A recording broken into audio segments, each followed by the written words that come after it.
Yeah, and the thing about the fear is that it fucking runs our lives. Fear, oh my god, you're starting deep. Fear does run our lives though. My brother just took a class on death at his college, and they were saying that every decision in life is based off the fear of dying and death.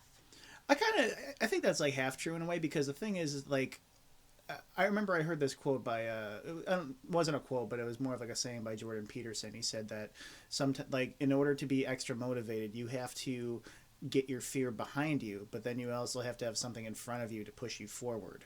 So like the example that he gave was from this one study where they were like there was a really hungry rat chasing cheese, and the rat was so hungry it was just desperate to get that cheese. But they released cat odor into the chamber. So the thing is that that rat was scared shitless, and it was starving. So it was like extra double super motivated to get that cheese. So the thing is like getting like your fear behind you is like one hell of a motivator because you got to run away from what you don't want the most. It was just a fascinating like lecture that he gave, and it was all done on this one study, and it was from a book, but I can't remember it right now.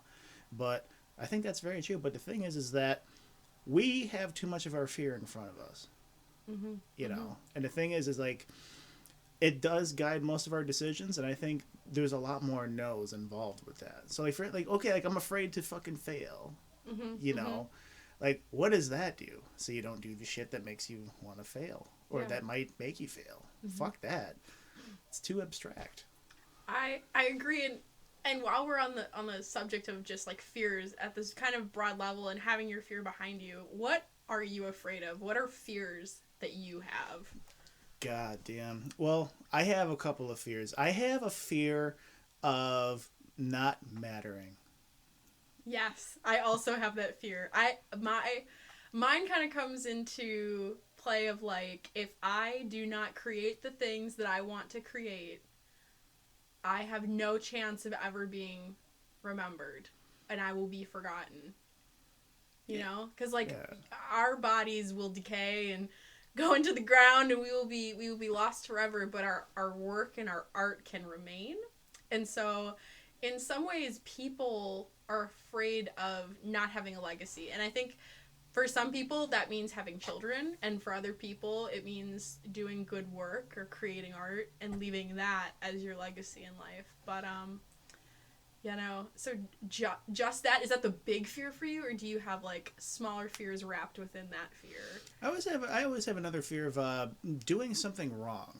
So like for instance like a recurring dream that I have a couple. So for instance, like I have a recurring dream where I'm driving and it's dark at night. So I'm driving home and there's really nobody or nothing around, and like my vision's tunneled so I can barely see ahead of me, Mm-hmm. just like kind of like the overhead lights from the lamps and like my headlights. And then I'm just driving really fast, and then all of a sudden I see somebody like come into view, and I'm about to hit them, and right before I hit them, I always like jolt out of my sleep and fucking panic like when I hit them. I've never had a completed nightmare where I hit them and I got out of the car and I was like, oh shit, what am I gonna do? And I call 911, and then like I'm trying to debate it. I always wake up at that moment Wow. precisely, or like kind of the other recurring nightmare that I have is I'm laying in my bed. I could see myself, but it's as if somebody's holding like a flashlight over me. It's weird. So it's kind of like the Eternal Sunshine.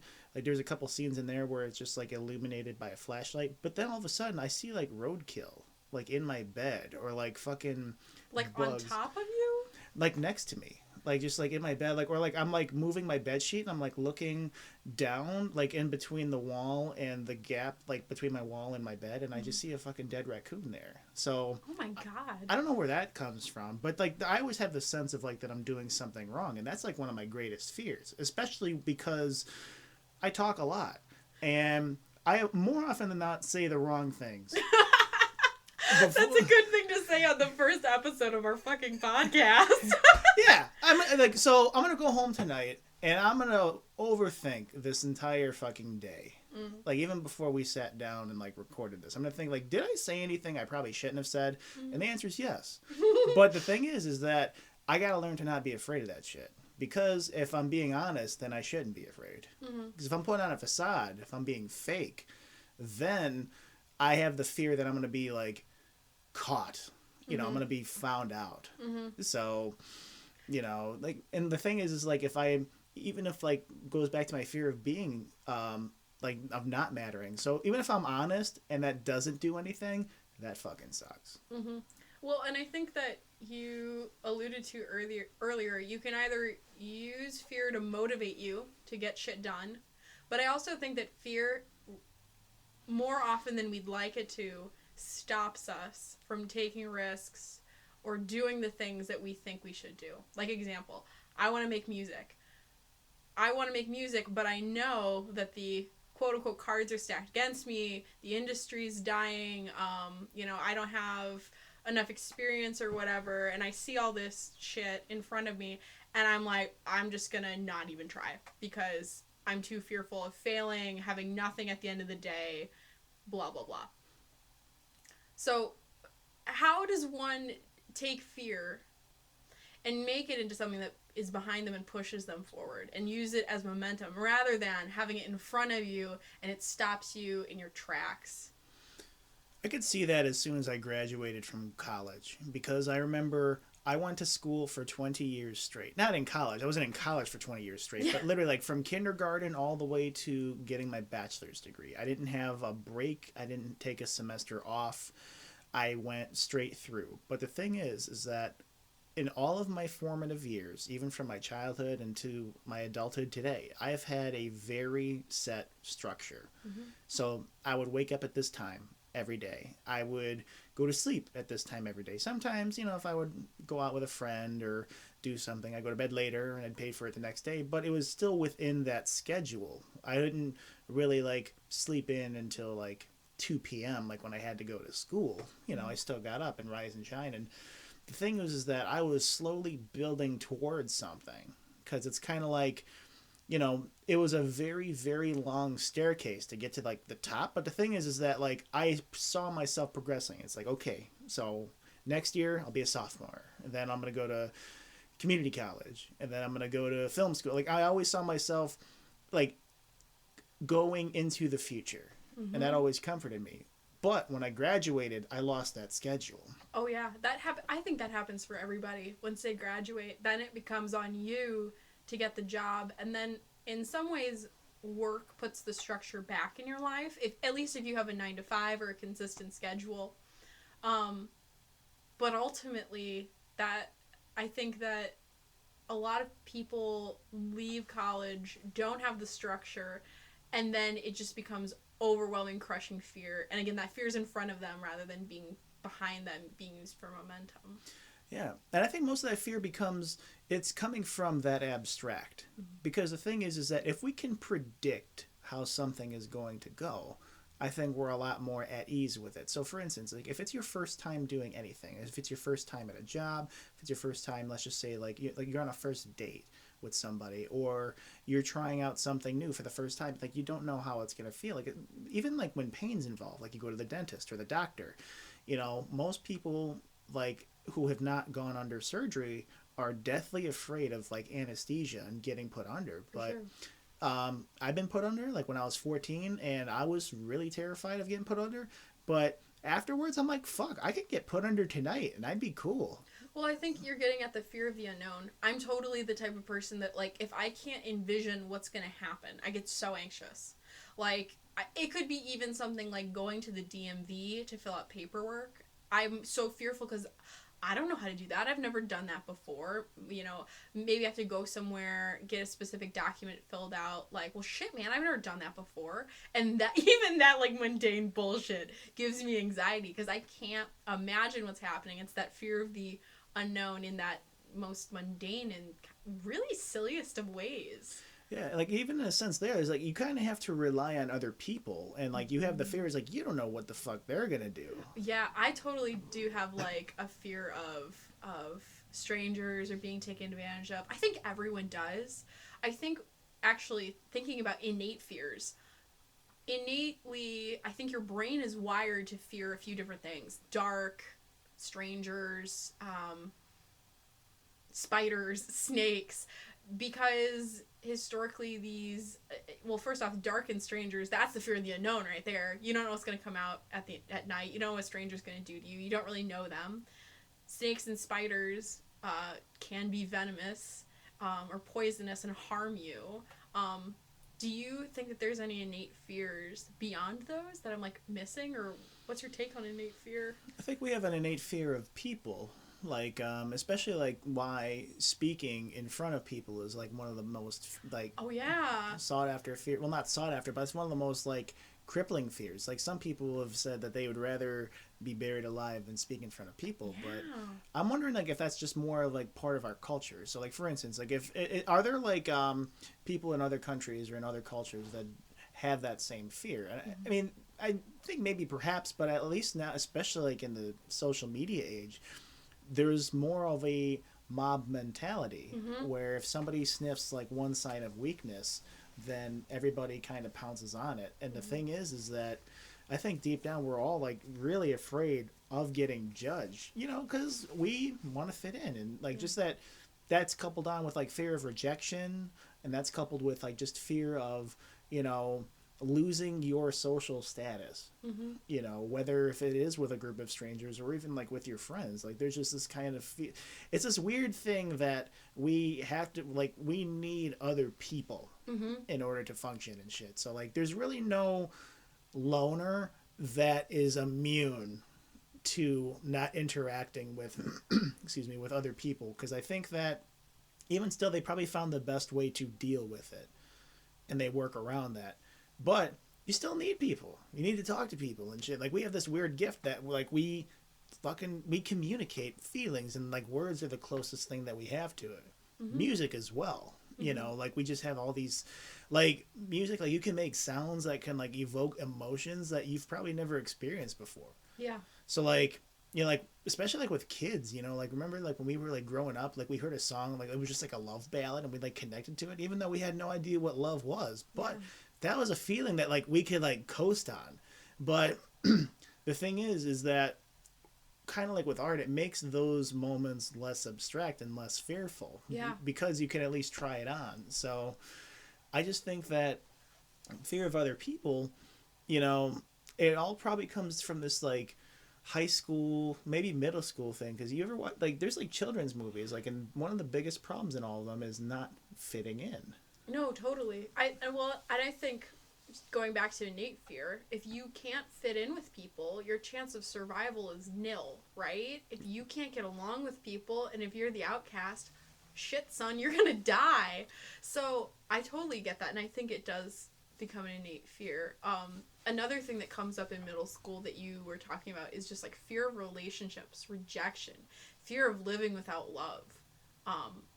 I totally get into that headspace of like, oh my god, I'm gonna die alone. I'm not going to have any work to leave behind in this world, and I'm going to be alone, and it's going to be the worst, saddest existence ever. That, I think maybe if there was one thing that we should all be fearful of, maybe more than anything, it's not leaving the world a better place than we came into it as. I think that should be a fear. Because inherent within that, when you say, I'm going to make a better world, inherent within that, there's change, there's progress, there's, you know, probably love and care packaged within it. But that's a really broad sense. I think even at the individual level, people need to, you know, the fear of rejection, I suppose it's there. The fear of living without love, I suppose it's there. I guess it's really, you know, what is a life worth living, and what should you be afraid of not doing? And is that just inherently subjective?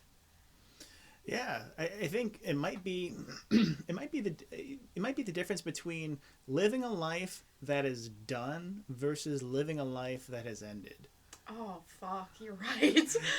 So like, because the thing is like when you're done, you're satisfied. Like when you're done, even if it's something like even if it's like with a relationship, you're just like, I'm fucking done. Like you've come to the place where you could like build your life anew. Or if you're hungry and you have a pizza and you eat one last slice and you're like, you know something, I'm fucking done.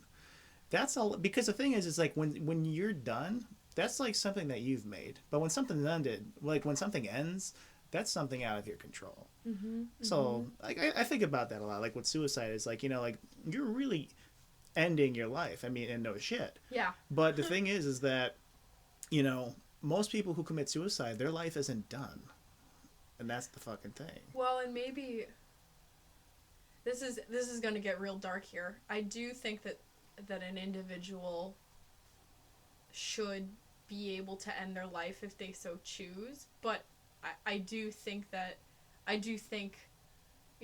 what are the odds that their life was actually done the moment they decided to end their life? Are they just ending their life, or is their life done, they've completed all they've wanted to, and it's time to go? I would say it's the former, that they're just ending it rather than, and maybe there's fear. What's the fear within them that's causing them to kill themselves? Is it the fear that things will never get better? Is it the fear of rejection from other people? Is it a fear of loneliness? Like, what? I wonder if it all stems from a moment of fear, or if it's something else. And I'm sure it varies from person to person who takes their life, but fear is probably rampant in all cases of suicide, wouldn't you say? I don't know, because I try to think about all the times that I was suicidal, and the thing is that my mind was playing such a trick on me where I thought I was done. Mm-hmm. So, and I just you said, thought fuck this. You thought your work was done in this world, like you'd completed all you wanted to, or you were just saying, like, I'm checking out. It's not that my life's work is done. It's that I'm checking out and I'm ending it. Yeah, like I was just done. Like I've had enough of the serving of life. For sure. And we would say that, you would say that's ending, not that your life was done. Right, but I think the thing, like when you were like severely depressed, mm-hmm. your brain goes in, all right, we gotta fucking stop pain. How do we stop pain? Yeah. There's nothing going around to stop the pain. All right, just kill yourself. Fuck. No, seriously. Well, and that's, maybe then in that moment, it is your mind playing a trick on you. And maybe in that moment you're like, the fear that the pain is never ending, suffering is constant, this is my way out. Fear of pain and suffering, that probably on a psychological level motivates a lot of things as well. Like, keeps people eating on a regular basis, keeps them from going to the doctor, keeps them from going to the dentist, maybe even keeps them from going to a psychotherapist because they're afraid of the pain that's going to come from that experience, and maybe reliving trauma in somebody's office. Holy shit, yeah. Yeah, it's deep shit. And the thing is like, it all fucking started a long time ago. Because, like, at least with me, like, when I was a kid, I thought I was invincible. And then, like, I just kind of coasted through life. I like, lived. But then, like, once I wanted to die, it's weird. It's like, that's when I really started to change my life. And that's kind of fucked up in a sense, because like, because I was okay before, but I didn't like. So for instance, I didn't realize that I love to learn. I didn't realize that, like, all right, maybe there's some things, like there's some unsophisticated intelligence that hasn't been tapped into, mm-hmm. and the fact that like I'm trying to be like more open to a lot of things, and I didn't have that before. I was just like, I just want everything that's coming to me, mm-hmm. And I think that probably comes with youth and possibly maturing. But the thing is that one of the biggest I think injustices done to young people is that they are pressured into making a life-changing decision for themselves at a very young age without the wisdom or failure, without the wisdom of failure. So, and then because it's kind of like, let's just say like you're at the beach, and then like how sometimes like there's like a lifeguard, and like there's like this rope with buoys at the end of it. It's like, okay, don't go beyond that rope. So you, from the sand to that rope, that's you from age like birth to 18 typically, because some kids like grow up a lot faster because they've had like traumatic lives. They had to be the adult. Adverse childhood experiences. Yeah, like, but in terms of just like growing up in the world, and society being ready for you, like, you're learning how to swim when you can feel the ground. But the thing is like, the fear sets in, is like, all right, so now you have to swim beyond the rope without feeling the bottom, and it's just your arms keeping you afloat. And that's just like, fuck. Well, and that's like, it's the image. Not only am I getting that really great image of like leaving the shoreline and then feeling the floor literally leave your feet, but I'm also thinking of like baby birds being shoved out of nests. Like, just like, all right, baby, you're gonna sink or swim. So and we go from like ocean imagery to like bird, air, nature imagery. I think that you're right that kids are told, okay, you're gonna commit to a college, you're gonna commit to a program, or you're going to commit to a career, most likely. I think that while it's good to explore, and I think it's good to make that commitment, I think that they also need to teach that life allows U-turns, and it's not failure if you get a degree in something that you were passionate about, but you didn't do anything with. Like, I think that your education is for you. It should not solely be for a career. Because when it's for like solely a career or to get you money, I don't know, I feel like it cheapens the learning to an extent. It's not for you to become a better person, and that's like really hippy dippy, but I really think education is about being a better person, bettering yourself, gaining empathy and compassion for people maybe you were privileged and you never thought of before. That's the purpose of education in my mind. So I think that, high schools need to do a better job of saying, you're going to go to this college, you'll commit to a program, but if it's not the right thing, you don't have to go through with it for those next 3 years, 2 years. You get to your last semester and realize, I fucking hate psychology or whatever it is. That's fine. You can still do things in this world. You don't have to be afraid that you're going to live an unfulfilled life now. You just need to try something else. Life allows U-turns. My mom would always tell that to me, and she's speaking from experience. She got a communications degree, as an undergrad, then got a master's in business administration, but is now in real estate. Like, she knows that life allows U-turns. And I even remember, like, during student teaching, telling a student who was so, I don't want to say indecisive. She was just in between. She didn't know what the quote-unquote right decision was. And I just looked at her, I'm like, you'll commit to one that you think is right in the moment, and if it's not, life allows U-turns. You can't live in fear of the unknown or what's the right decision. You're going to know, looking back, what the right decision was. I also think, again, hippy-dippy moment here, but just trusting that in the moment it's meant to be. And this is not for everything. I'm not saying that, like, adverse childhood experiences, they were meant to be. Nah, I ain't saying that shit. What I am saying is that, like, in those moments, like college decisions, let's say that you decide to go to Southern California, and that ends up being a mistake. Okay, that was a mistake. Now what? And maybe a hard thing is just getting your mind out of that space of negativity and feeling like a failure.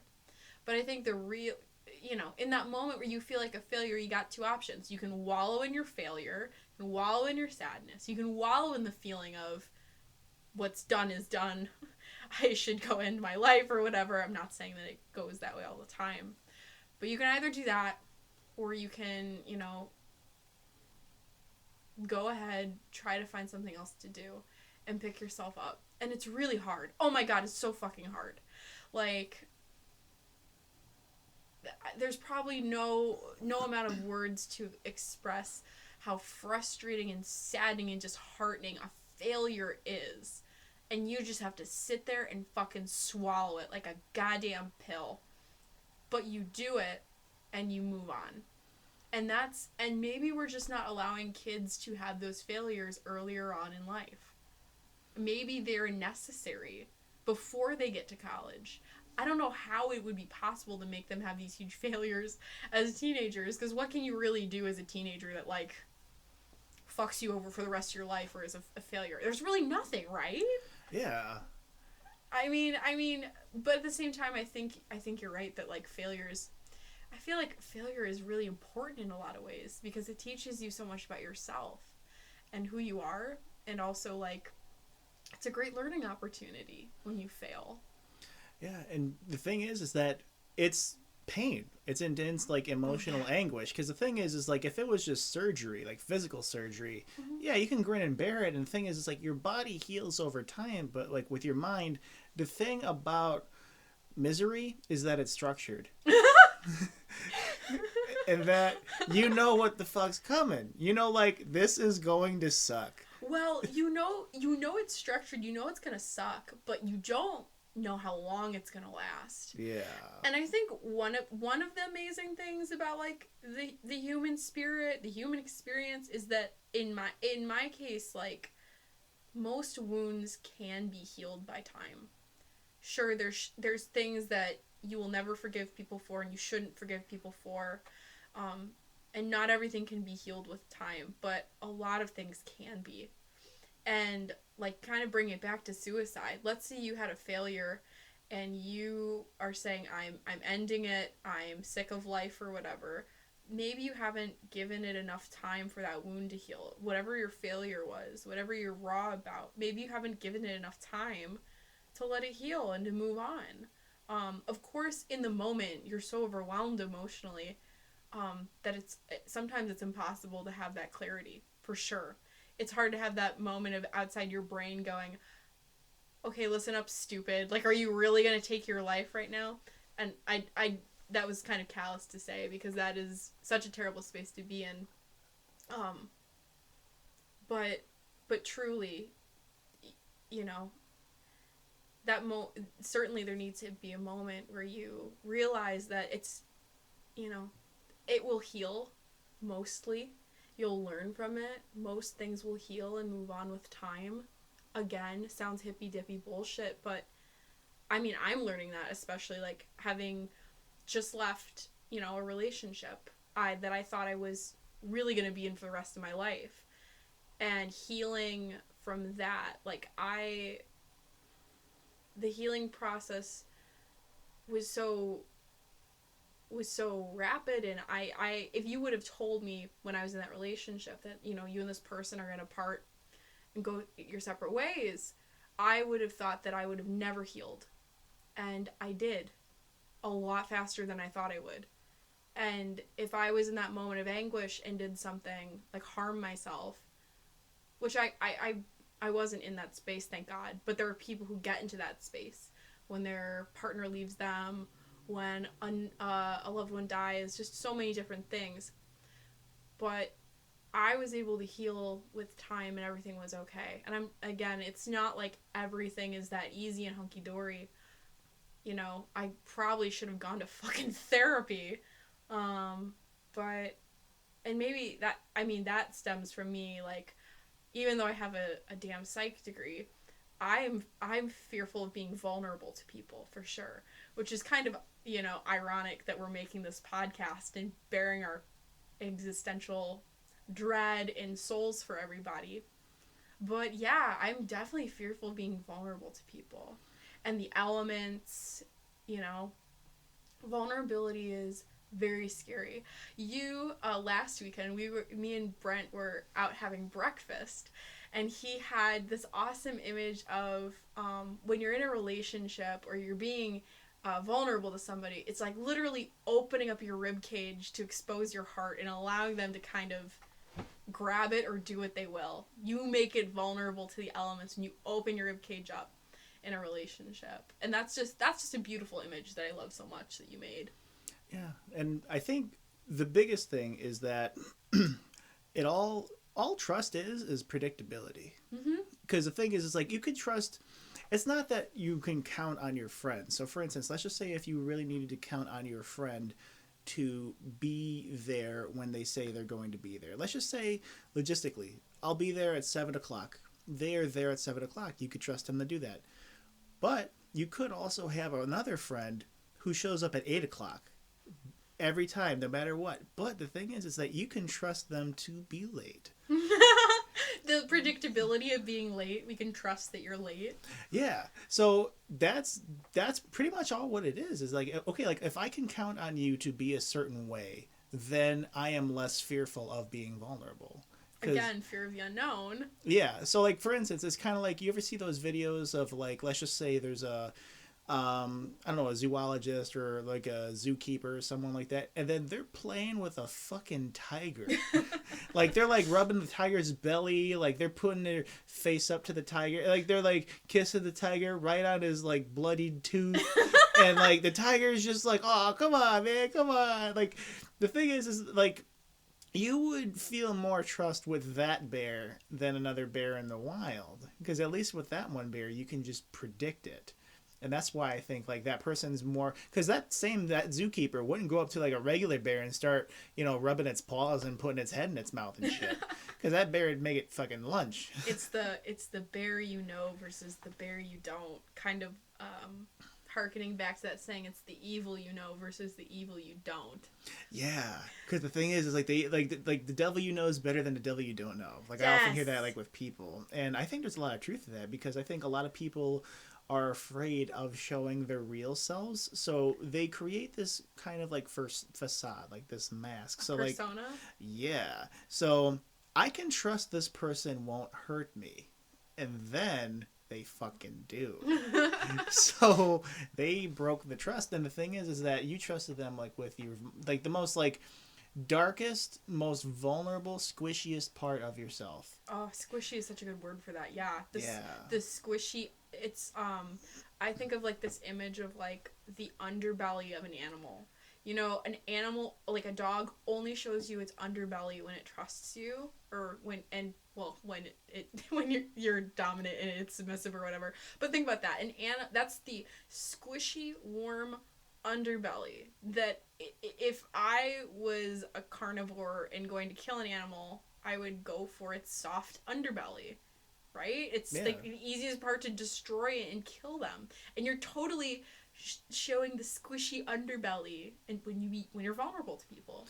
And I think that's like, even like when you're like emotionally vulnerable, what you're really doing is that you're revealing your fears, and you're counting on them to not use your fears against you. Yeah. Because it's not just like you're sitting down and it's like, okay, I'm counting on you right now to not take a hammer to my fucking head. No. Like, it's a little bit different, but I'm trusting you to not judge my honesty. Mm-hmm. Or if it is, like, I'm trusting you that like I'm going to like say some of my fears, perhaps some of them from childhood, and you're not going to trivialize that as just well, I mean, everybody experiences that, you should get over it. I think some of them are. Like, I have a fear of ventriloquist dolls. But I knew this. Yeah, but no, I really fucking do. Like, some people are afraid. I'd rather have like a snake like on my ass than a ventriloquist doll. What kind of a snake? The biggest one that eats cows and shit. Like, I'd rather have that. Okay, a garden snake. I'd rather have a garden snake. Because the python, I don't know. I can't deal with shit that can eat me. Like, so, but I think the thing is, we kind of anticipate like the next move, with certain things, but then, with trust and vulnerability, I think when it comes to healing, especially when it comes to like overcoming a fear, at least like if I were to like, I don't know, like let's just say like I broke a glass like in the kitchen, and then like I cut my hand, guaranteed tomorrow, if I take care of it, if I just leave it festering and open, it'll get worse. But if I take care of it, it will get better every single day. And then one day, you just pretty much have a mark of the memory on your body. So like even, I was telling you earlier, like when I was at Jimmy John's, I cut my finger on the deli slicer. So the thing is that was 10 years ago. And when I look at my finger, like, and where they like made the stitches and put this like fake adhesive on, I can see the scar, I could see the wound, but when I run my finger over it, I don't feel the pain. And I don't remember the pain. I just remember that it hurt like a motherfucker, but I can't recall it. Yeah, totally. So when it comes to like healing emotionally, it's one of those things where we really need a change of perception. Because it's like when I was a kid, another one of my biggest all-time fears was the horror section in a video store. Oh my god, I had that fear too. I'm not even shitting you. There was like the one corner of the fucking Blockbuster video that I would just keep my eyes down when I like walked past that section, because like, and they were like B fucking horror movies too. Like it was like Leprechaun and shit. Like, we're not talking Poltergeist or actually scary movies. But no, I shared that fear too. I was happy you brought this up because I want to talk about irrational fears. But go ahead, you were going to say something. Like the worst movie cover I ever saw when I was a kid was Zombie by Lucio Fulci. And like the cover of that movie is just a close-up, like a headshot of a zombie. And the guy or whoever did the makeup on this fucking zombie was the most horrifying thing I ever saw. My brother had it in his bedroom, and I remember like it would be in his drawer. He hid it like it was porn, but I would go in his drawer, pass the porn aside, and I'd go for the zombie movie, and I would like face my own fear almost on a daily basis. And I even remember the first time I ever rented the video game Resident Evil 2. I was so horrified. I ripped it out of my N64 and I asked my dad to take me back to the video store so I can get something else. That's how terrified I was of it. But then years later, I played it, and that's actually my all-time favorite video game. So I think just kind of getting over that fear, like I still have this like primal, like sometimes like even when I dream, like I'm in an area where I have the same feeling that I had when I was in the video store. I've just like, there's multiple like mangled faces staring at me, and they're from the 80s.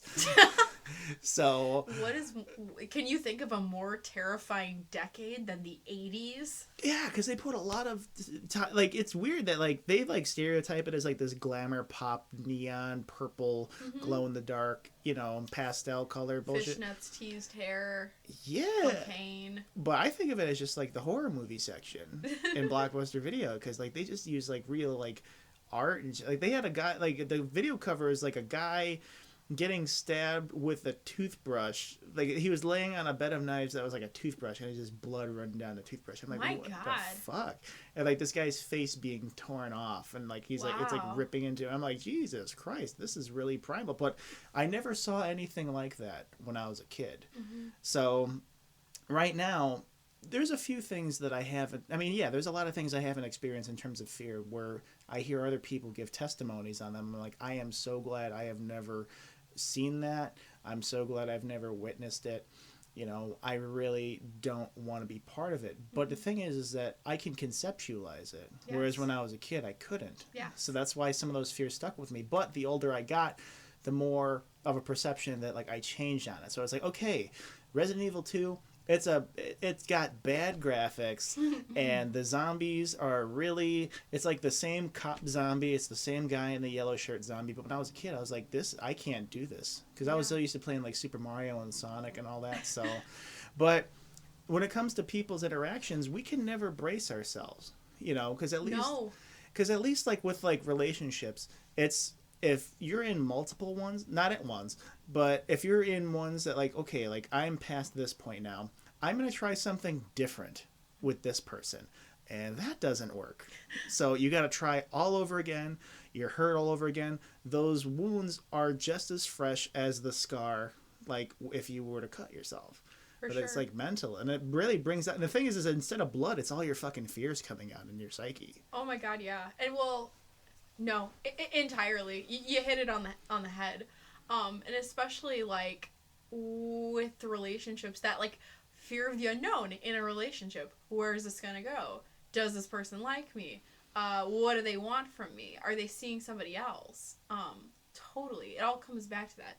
No, relationships, vulnerability, unknown, that is all real fears. You said irrational fear of ventriloquist dummies? Any other irrational fears that you want to bear? Oh my God.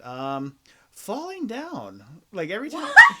Yeah. Okay. Like, so for instance, it's like if I'm going up the stairs, I always like I'm gonna miss a step and then bam, and then just fall and fucking not die, but just like not be able to go upstairs again. Like I'm really clumsy. Like the way like my feet are naturally, like they, like if I were to like just have them out naturally right now, they're not pointed straight. They're pointed to the side. So for instance, like my left foot on my body is like facing like 10 o'clock, and my right foot is facing 2 o'clock. So if they're not straight, it's not 12 and 12. Yeah, So like yeah. even like when I'm at the grocery store, I have to have the cart really far out in front of me, or else I'm gonna kick the fucking wheels, because that's just like kind of how like my feet naturally swing out. So I'm always stubbing my toe. I'm always like klutzing shit. I'm always like kicking people, like not intent. I'm like motherfucker, boom, and kick them. I'm just like stepping on their heels, Yeah. like kicking off. Like I remember I would hang out with a friend every single week, and we would go to Gurney Mills Mall, and he would walk in front of me, and every single Sunday I would kick off the back of his shoe at least 5 times when we're walking. Give him a flat tire. Yeah, every single time. So I always fear that like I'm going to misstep, kind of like how I'm afraid I'm going to misspeak. But I think those are more rational fears. But the thing is I have a fear that I'm going to fall down like all the time. And this one comedian, I can't remember his name, but he nailed it on the head. But I still have that fear of hanging my feet over my bed without like with this fear of like something underneath my bed's going to come out and touch my foot. I think that most people still have that, whether they are willing to admit it or not. Like I think I would for sure have that. One irrational fear that I have is that I will be abducted by aliens and tortured, and then they'll drop me back on Earth, and I'll be like telling people like, Brent, I got fucking abducted by aliens, and they took out one of my kidneys, and then everyone's gonna be like, oh shit, she's just nuts, and like lock me away. But I really was abducted by aliens or whatever. Like but that's all stems from fear of being vulnerable, fear of being taken advantage of, fear of the supernatural. I think that's probably the weirdest fear that I have, other than butterflies. It's not like I'm actually afraid of butterflies, but have you ever looked at a butterfly's face? No, not up close. It's fucking terrifying. They got these huge ass, like a fly has like these big ass eyes with like all the little dots all over it. It's got like mini eyes all over its eyes.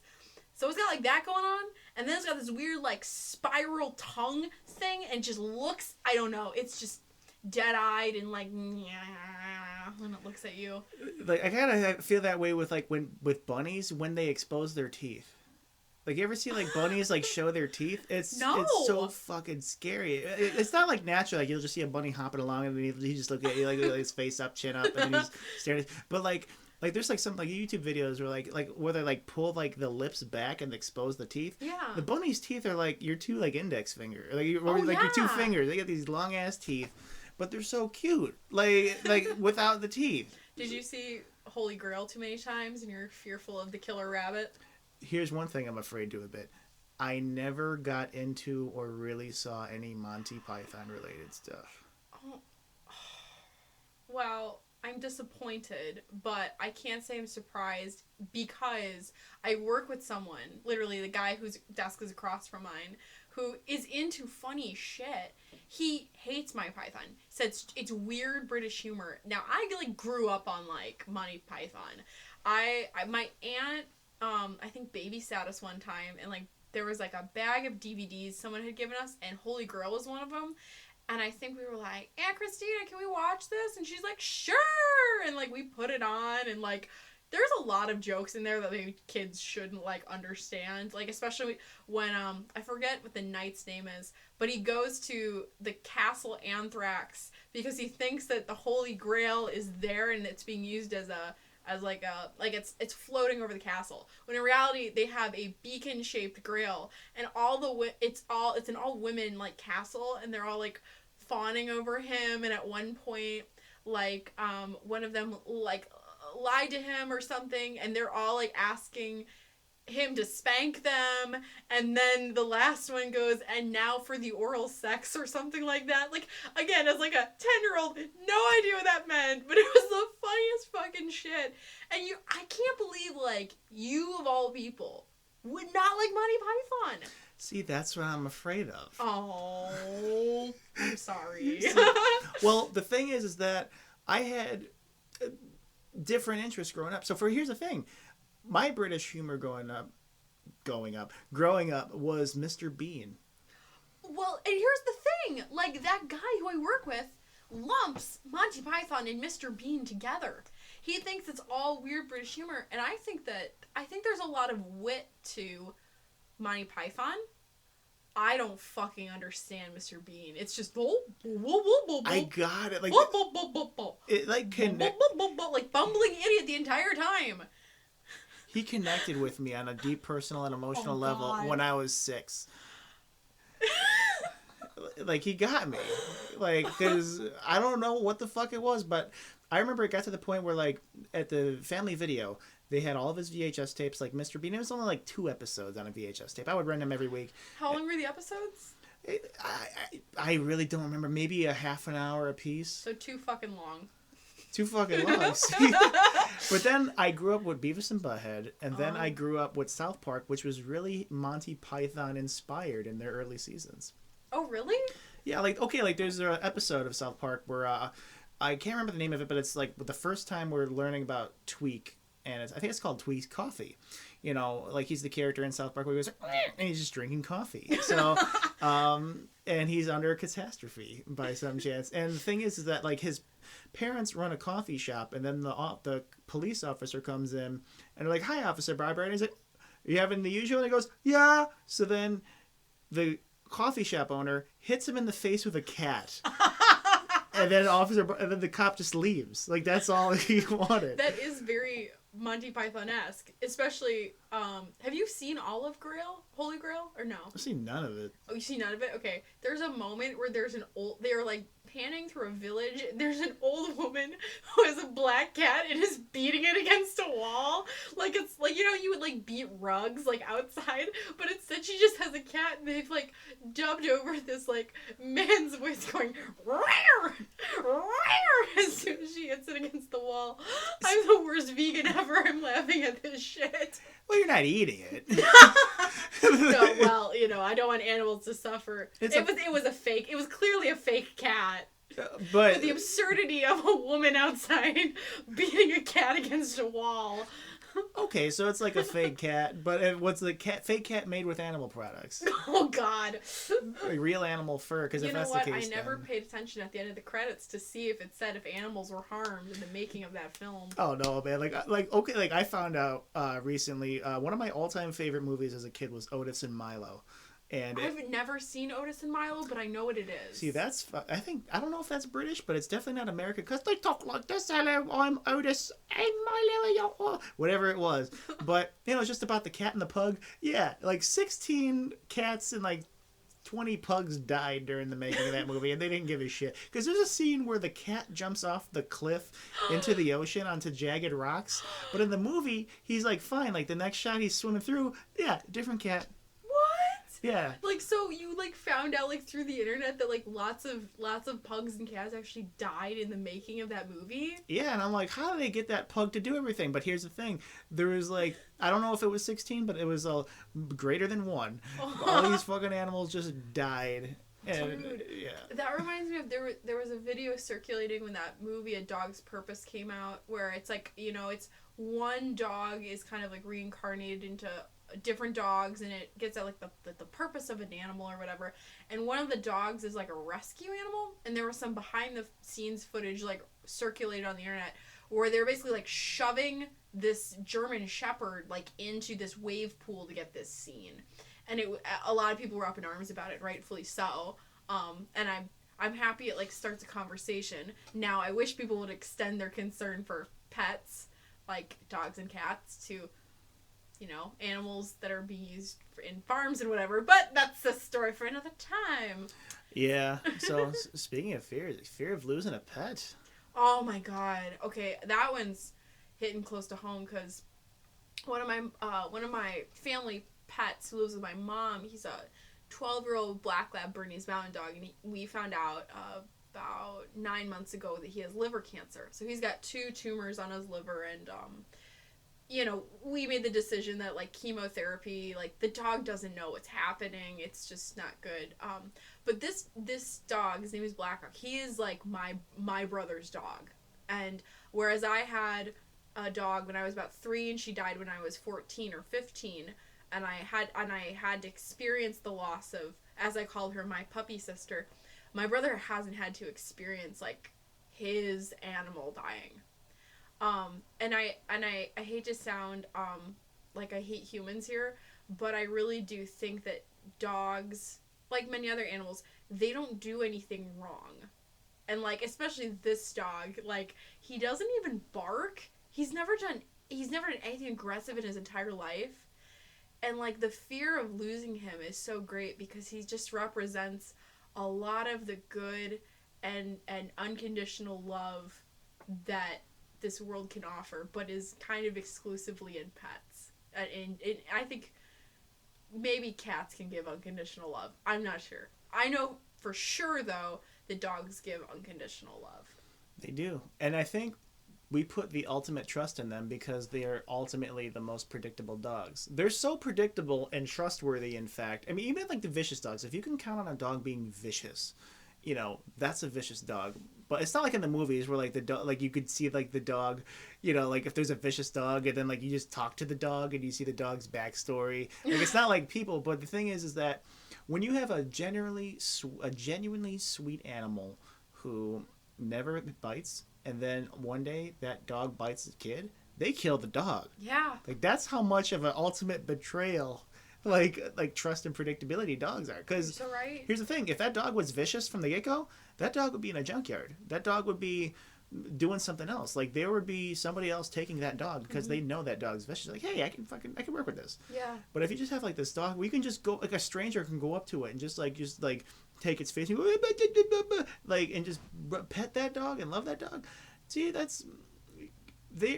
we know what to expect. Yeah. We don't know what to expect from people because dogs don't have motives beyond like survival skills, really. It's not like the dog is like, I'm gonna be with you for a few months until I get like on my paws, and then I'm gonna go back to school, and then I'm just gonna like try to figure out like what my life is as a dog. Like, and I don't know, I kind of don't want to be too attached to any family right now. Like, no, dog, they just exist. Well, they exist and they just give out love, and they just are. They are what they are. I do, actually, speaking of fear, I always had positive experiences with animals growing up, like people's dogs or cats or pets. But this one dog that I encountered, I'm not going to say who's who because they'll know who they are immediately, but their dog hated me. Like would come up to me, rub up against me, as if it wanted me to pet her. As if she wanted me to pet her, and I would reach down and she would bite my hand, and she would like growl at me then, and like it was just like a light switch would just go off, and that made me fearful of meeting a new dog, because I was like, is this dog gonna be a fucking psycho too and just decide they hate Gabi? Like, what's gonna happen? So like now if there a dog like runs up to me immediately, I do have a moment of panic, like, oh shit, oh, is it gonna bite me? But I mean, that's kind of, I think maybe that's in part irrational, because, like, not every dog that runs up to you is gonna bite you. Like, that doesn't make sense. Again, this dog was, like, clearly a psycho, because it would run up begging for attention, and then the moment you tried to pet it, it would bite you or growl at you. Flipping psycho dog. Dude, I mean, I've had, like, the absolute opposite experiences. Like, I don't know why I disarm vicious guard dogs. Like, I've always had great experience. Like, even like the most vicious dogs, they would turn into big like wusses just around me. Like like my friend growing up had a Doberman. You know, like just like this, you don't want to fuck with this dog. Of like, course. Yeah, like not even police dogs fuck with this dog. But I went up to it. He's like, "Hey, Brent, how you doing? I haven't seen you like that." Like every single cats, on the other hand, they used to hate my ass up until like maybe the last year or so. Like I've been getting along with pretty much every cat that I've really, sat down with. But before they would always like swipe at my hands. They would always just be assholes to me. But I think cats are just assholes, period. And like here's the thing: you're talking to somebody who wants a cat potentially. Here's again fear of unknown. I recently had an opportunity to get a cat, and a part of me really was stifled in saying like, yeah, no, I'll take that kitten in that you found, because I've never had a cat before. I don't know what they do. I've heard things like Well, because they can literally get on pretty much any surface you have. Like, they will knock shit over, on purpose or by accident.